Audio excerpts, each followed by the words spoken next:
So നമ്മുടെ ഇന്നത്തെ topic എന്ന് പറയുന്നത് കെയ്ലി ഹാമിൽട്ടൺ തിയറമാണ്. ഇതൊരു ജസ്റ്റ് നമ്മൾ പ്രീവിയസ് സെക്ഷനിൽ നമ്മൾ ഈ പഠിച്ച ഒരു റിസൾട്ട് തന്നെയാണ്, അതൊന്ന് എക്സ്പാൻഡ് ചെയ്യുന്നതേ ഉള്ളൂ. കെയ്ലി ഹാമിൽട്ടൺ തിയറം എക്സ്പ്ലെയിൻ ചെയ്യുന്നത് ഇത്രയേ ഉള്ളൂ. അതായത് എല്ലാ സ്ക്വയർ മെട്രിക്സും അതിൻ്റെ ക്യാരക്ടറിസ്റ്റിക് ഇക്വേഷനെ സാറ്റിസ്ഫൈ ചെയ്യും. ഇതായിരിക്കും നിങ്ങൾ ടെക്സ്റ്റ് ബുക്കിൽ കണ്ടിട്ടുള്ളത്. അതായത് every square matrix satisfies it's on characteristic equation, ഇങ്ങനെ ആയിരിക്കും ടെക്സ്റ്റ് ബുക്കിൽ നിങ്ങൾ കണ്ടിട്ടുള്ളത്. അതായത് അത് ഉദ്ദേശിക്കുന്നത് ഇത്രയേ ഉള്ളൂ. നിങ്ങൾക്ക് നിങ്ങളുടെ ഒരു മീറ്റേഴ്സ് ഉണ്ട്, ആ മീറ്റേഴ്സിൻ്റെ ക്യാരക്ടറിസ്റ്റിക് ഇക്വേഷൻ ഉണ്ടെങ്കിൽ ആ ക്യാരക്ടറിസ്റ്റിക് ഇക്വേഷൻ നിങ്ങൾ എങ്ങനെയാണ് ഈക്വൽ ടു 0 അങ്ങനെ ഇക്വേറ്റ് ചെയ്തല്ലേ നിങ്ങൾ അതിൻ്റെ ഈഗൻ വാല്യൂസ് കണ്ടുപിടിക്കുന്നത്. അപ്പം അതേ ക്യാരക്ടറിസ്റ്റിക് ഇക്വേഷനിലെ ഈ ലാംഡാസ് നിങ്ങൾ മാറ്റി റീപ്ലേസ് ചെയ്ത് ആ മീറ്റേഴ്സ് ആയിട്ട് റീപ്ലേസ് ചെയ്ത് കഴിഞ്ഞാൽ ആ ഒരു സമ്മം നിങ്ങൾക്ക് എന്ത് ചെയ്യും, 0 ആയിട്ട് തന്നെ കിട്ടും. ഓക്കെ, അതായത് ബേസിക്കലി ഞാനിപ്പോൾ പറയുന്നത് lambda square plus 2 lambda plus 3i equal to 0 ഇങ്ങനെ ആയിരിക്കുമല്ലോ നിങ്ങളുടെ ക്യാരക്ടറിസ്റ്റിക് ഇക്വേഷൻ്റെ ഒരു ഫോർമാറ്റ്. അപ്പോൾ ഈ ഒരു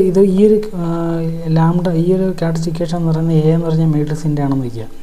ഇനി ഈ ഒരു ക്യാരക്ടറിസ്റ്റിക് ഇക്വേഷനെ നമ്മൾ ലാംഡാസ് എല്ലാം റീപ്ലേസ് ചെയ്ത് മീറ്റേഴ്സ് വെച്ച് റീപ്ലേസ് ചെയ്യുക. അപ്പോൾ A square plus 2a plus 3i equal ഇങ്ങനൊരു ഫോർമാറ്റിൽ നിങ്ങൾക്ക് കിട്ടും. അപ്പോൾ ഈ ലാംഡാസ് മാത്രമേ നമ്മൾ ഈക്വൽ ടു 0 അപ്പോൾ ചെയ്യുന്നില്ല. പക്ഷേ ഈ സമ്മ് നിങ്ങൾ എടുത്തു കഴിഞ്ഞാൽ, അതായത് ഈ സമ്മ് നിങ്ങൾ എടുത്തു കഴിഞ്ഞാൽ അതെന്ത് ചെയ്യും, 10 to ഈക്വൽ ടു 0 ആയിട്ട് തന്നെ വരും. അതാണ് കെയ്ലി ഹാമിൽട്ടൺ പറയുന്നത്. അതായത് എല്ലാ സ്ക്വയർ മെട്രിക്സും അത് ഇമ്പോർട്ടൻറ്റ് പോയിൻ്റാണ്. എല്ലാ സ്ക്വയർ മെട്രിക്സും അതിൻ്റെ ക്യാരക്ടറിസ്റ്റിക് ഇക്വേഷൻ സാറ്റിസ്ഫൈ ചെയ്യും. അതായത് ഈ ഒരു സമ്മ് എടുത്തു കഴിഞ്ഞാൽ 0 തന്നെ കിട്ടും, ഒരു 0 മീറ്റേഴ്സ് തന്നെ നിങ്ങൾക്ക് കിട്ടും. ഓക്കെ, അപ്പോൾ ഇതിൻ്റെ ഗുണം എന്താണ് ഇതിൻ്റെ ഉപയോഗം എന്താണ്? അപ്പോൾ അതിന് മുമ്പ് ഞാൻ ഇതിൻ്റെ ഡെഫിനിഷൻ ഒന്ന് ഇവിടെ എഴുതിയിടാം. അതായത്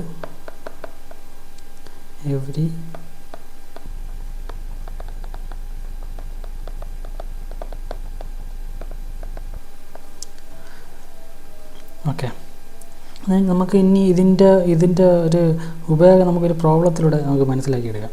അതായത് അപ്പോൾ എ എന്ന് പറഞ്ഞൊരു മാട്രിക്സ്.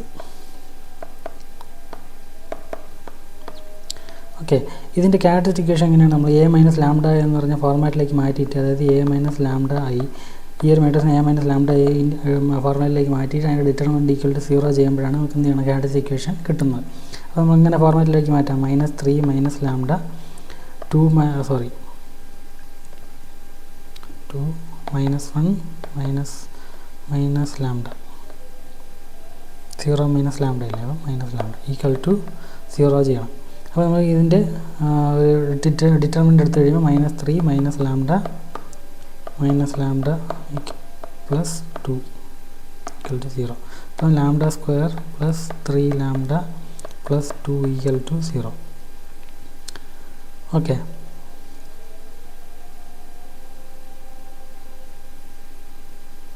ഇതാണ് നമ്മുടെ ക്യാരക്ടറിസ്റ്റിക് ഇക്വേഷൻ. അപ്പം കെയ്ലി ബൈ ഞാൻ CH തിയറം എന്നാണ് എഴുതുന്നത്. അപ്പോൾ CH തിയറം എന്ന് പറയുമ്പോൾ ഇവിടെ നമ്മൾ കെയ്ലി ഹാമിൽട്ടൺ തിയറം. അപ്പോൾ CH തിയറം വെച്ചിട്ട് നമുക്ക് ഈ ലാംഡേനെ എന്ത് ചെയ്യാം, നമ്മൾ മീറ്റേഴ്സ് വെച്ച് തന്നെ റീപ്ലേസ് ചെയ്യാം. അപ്പോൾ A square plus 3a plus 2 equal to 0. അപ്പോൾ ഇതാണ് നമ്മുടെ അപ്പോൾ കെയ്ലി ഹാമിൽട്ടൺ തിയറം ഈ ഒരു ക്യാരക്ടറിസ്റ്റിക് ഇക്വേഷൻ സാറ്റിസ്ഫൈ ചെയ്യും എന്നാണ് പറയുന്നത്. അതായത് ഈ ഒരു സമ്മും എന്ത് ചെയ്യണം, 10 to ഈക്വൽ ടു 0 ആയിരിക്കണം.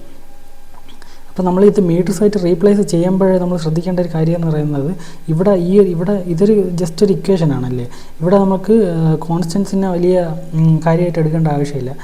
പക്ഷേ ഇവിടെ നമ്മൾ മീറ്റേഴ്സ് ഫോർമാറ്റിലേക്ക് മാറ്റുമ്പോൾ എ സ്ക്വയർ പ്ലസ് കോൺസ്റ്റൻസിനെ കോൺസ്റ്റൻറ്റിൻ്റെ കൂടെ നമ്മൾ ഐഡൻറ്റിറ്റി മീറ്റേഴ്സ് കൂടെ ചേർക്കണം. Okay, equal to 0. ഓക്കെ, അപ്പം ഇതിൻ്റെ ഗുണം എന്തെന്ന് പറഞ്ഞാൽ നമുക്ക് ഹയർ ഓർഡർ പവേഴ്സ് മീറ്റേഴ്സ്, അതായത് എ എന്ന് പറഞ്ഞ മീറ്റേഴ്സിൻ്റെ ഹയർ ഓർഡർ പവേഴ്സ്, അതായത് A square, A power 9, A power 8 ഇങ്ങനെയുള്ള ഹയർ പവേഴ്സ് നമുക്ക് കണ്ടുപിടിക്കാൻ പറ്റും. അതാണ് ഇതിൻ്റെ ഒരു ഗുണം. പിന്നെ അത് മാത്രമല്ല, വേറൊരു ഗുണം എന്തെന്ന് പറഞ്ഞാൽ നമുക്ക് എ ഇൻവേഴ്സ് ഒരു ഇക്വേഷൻ വെച്ച് കണ്ടുപിടിക്കാൻ പറ്റും. അതായത് ഇക്വേഷൻ്റെ ആ പ്രത്യേകത എന്തെന്ന് പറഞ്ഞാൽ, ഇപ്പോൾ നമുക്ക് എ സ്ക്വയർ കണ്ടുപിടിക്കണം. എ സ്ക്വയർ കണ്ടുപിടിക്കാനുള്ള എളുപ്പ വഴി എന്ന് പറഞ്ഞാൽ a × a, അതാണ് ഡയറക്റ്റ് വേ. അപ്പം ഈ ഒരു ഇക്വേഷനിൽ നമുക്ക് എ സ്ക്വയർ എങ്ങനെ കണ്ടുപിടിക്കാം, ഇത്രയും ഭാഗം നമുക്ക് റൈറ്റ് സൈഡിലോട്ട് കൊണ്ടുപോയാൽ മതി. അപ്പം -3a മൈനസ് 2i ഇതാണ് എ സ്ക്വയർ കണ്ടുപിടിക്കാനുള്ള ഒരു വഴി. അതായത് കെയ്ലി ഹാമിൽട്ടൻ്റെ മെത്തേഡ് ഉപയോഗിച്ച് നമുക്ക് കണ്ടുപിടിക്കാൻ പറ്റുന്ന വഴി. അപ്പോൾ ഇവിടെ ഈ ഒരു റിലേഷൻ്റെ പ്രത്യേകത എന്താണ്? എ സ്ക്വയർ കണ്ടുപിടിക്കാൻ എ ഇൻറ്റു എ ചെയ്യേണ്ട, പകരം കോൺസ്റ്റൻസും എ എന്ന് പറഞ്ഞ മീറ്റർ മാത്രം മതി. അതായത് -3a -2i ഇത് ചെയ്ത് കഴിഞ്ഞാൽ എ സ്ക്വയർ കിട്ടുമെന്നാണ് പറയുന്നത്. അപ്പോൾ നമുക്ക് എ പവർ 4 കണ്ടുപിടിക്കണമെങ്കിലോ -3a -2i ഹോൾ സ്ക്വയർ ചെയ്താൽ പോരെ. അതായത് എ സ്ക്വയറിൻ്റെ ഹോൾ സ്ക്വയർ ആണല്ലോ എ പവർ 4. അതപ്പോൾ എ സ്ക്വയർ നമുക്ക് ആൾറെഡി ഉണ്ട് ഇല്ലേ ഇവിടെ, ഇതിനെ ഒന്ന് സ്ക്വയർ ചെയ്താൽ മതി. അപ്പോൾ ഇതിനെ സ്ക്വയർ ചെയ്യുമ്പോൾ നമുക്ക് എന്ത് കിട്ടും? 9a square plus 12a plus 4i അല്ലേ. ഇതാണ് എ പവർ 4. ഇനി എ പവർ 8 കണ്ടുപിടിക്കണം. കണ്ട ഇവിടെ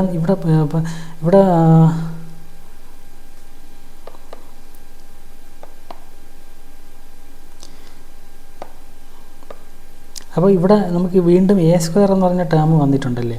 അപ്പോൾ എ സ്ക്വയർ നമുക്ക് മാക്സിമം സിംപ്ലിഫൈഡ് ആയിട്ടുള്ള ഒരു റിലേഷനാണ് വേണ്ടത്. അപ്പോൾ ആ റിലേഷനിൽ എ എന്ന് പറഞ്ഞ മീറ്റേഴ്സ് മാത്രമേ കാണാവൂ. അപ്പോൾ നമുക്കിവിടെ വീണ്ടും നമുക്ക് എന്ത് ചെയ്യാം? ഈ ഒരു എ സ്ക്വയർ ടേം വീണ്ടും റീപ്ലേസ് ചെയ്യാം.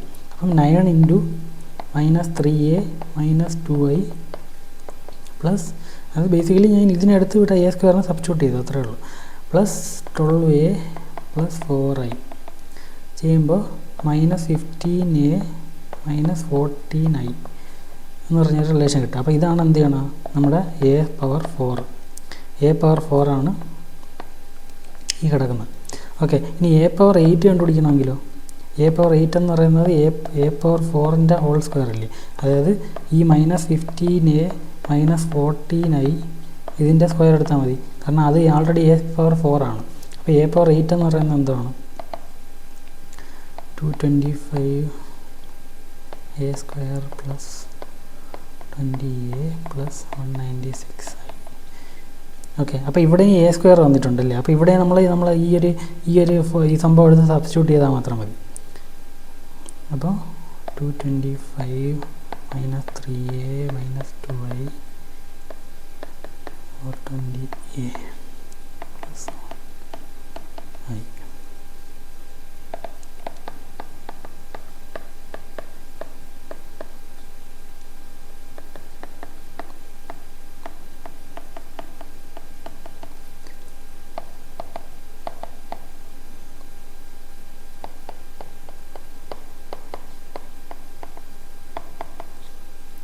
ഓക്കെ, അപ്പോൾ ഇതാണ് നമ്മൾ എ പവർ 8 ആയിട്ട് വരുന്നത്. ഇത് ചിലപ്പോൾ എന്തെങ്കിലും മിസ്റ്റേക്ക് വരും, പക്ഷേ ഇതാണ് നമ്മുടെ സ്റ്റെപ്പ്.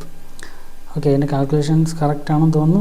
So A power 8. അപ്പോൾ നമുക്ക് ഹയർ ഓർഡർ പവേഴ്സ് നമുക്ക് എയുടെ ഒരു ഇക്വേഷനായിട്ട് നമുക്ക് എഴുതാൻ പറ്റും. ഓക്കെ, അപ്പോൾ നമുക്കിവിടെ എ എന്ന് പറഞ്ഞ സാധനം മാത്രം മതി. എ പവർ 8 കണ്ടുപിടിക്കുക. നമുക്ക് എയുടെ കൂടെ 255 -250 മൾട്ടിപ്ലൈ ചെയ്തിട്ട് ഒരു ഐഡൻറ്റിറ്റി മീറ്റേഴ്സിനെ -250 കൊണ്ട് മൾട്ടിപ്ലൈ ചെയ്തിട്ട് ആ രണ്ട് മീറ്റേഴ്സും കൂടെ സബ്ട്രാക്ട് ചെയ്യുമ്പോഴത്തേക്കും എ പവർ 8 കിട്ടും. ഓക്കെ, സോ ഇതാണ് കെയ്ലി ഹാമിൽട്ടൻ്റെ ഒരു ഉപയോഗം. പിന്നെ എ ഇൻവേഴ്സ് എന്ന് പറയുന്ന സംഭവം. അപ്പോൾ എ ഇൻവേഴ്സ് കണ്ടുപിടിക്കാനാണ് വേറൊരു ഉപയോഗം എന്ന് പറയുന്നത്. അത് നമുക്ക് നമ്മുടെ കാറ്റഗറിസിക്കേഷൻ ഇങ്ങനെയാണ്: A square plus 3a plus 2i equal to 0 അല്ലേ. ഇത് നമ്മൾ എ ഇൻവേഴ്സ് കൊണ്ട് മൾട്ടിപ്ലൈ ചെയ്താലേ A plus 3i plus 2a inverse equal to 0. ഇത് നമ്മൾ 2a ഇൻവേഴ്സ് എന്ന് പറയുന്നത് എന്താണ്? -a -3a അല്ലേ. ഈ രണ്ട് സംഭവത്തിന് റൈറ്റ് സൈഡ് കൊണ്ടുവരിക. ഓക്കെ, അപ്പോൾ എ ഇൻവേഴ്സ് എന്ന് പറയുന്നത് എന്താണ്? -1/2a -3/2i. ഓക്കെ, ഇതാണ് ഇങ്ങനെയാണ് നമുക്ക് എ ഇൻവേഴ്സ് കണ്ടുപിടിക്കുക. എ ഇൻവേഴ്സ് കണ്ടുപിടിക്കേണ്ട ഡയറക്റ്റ് ഫോർമുല എന്താണ്? Adjoint A by determinant A. അവിടെ ഡിറ്റർമിനൻ്റ് കണ്ടുപിടിക്കണം, അഡ്ജോയിൻ്റ് കണ്ടുപിടിക്കണമെങ്കിൽ കോഫാക്ടർ മെട്രിക്സ് കണ്ടുപിടിക്കണം. ഓക്കെ, ഇത് കെയ്ലി ഹാമിൽട്ടൺ മെത്തേഡ് വഴി നമുക്ക് ഇങ്ങനെ കണ്ടുപിടിക്കാം. കാറ്റഗറിസിക്കേഷൻ നമുക്ക് ആൾറെഡി അവൈലബിൾ ആണെങ്കിൽ. ഓക്കെ, കാറ്റഗറിസിക്കേഷൻ കണ്ടുപിടിക്കുന്ന ഒരു സ്റ്റെപ്പ് മാത്രമേ നമുക്ക് കെയ്ലി ഹാമിൽട്ടൺ തിയറത്തിലുള്ളൂ. ഓക്കെ, അപ്പോൾ ഇതാണ് നമ്മുടെ Cayley Hamilton theorem. Very useful ആയിട്ടുള്ളൊരു തിയറമാണ്.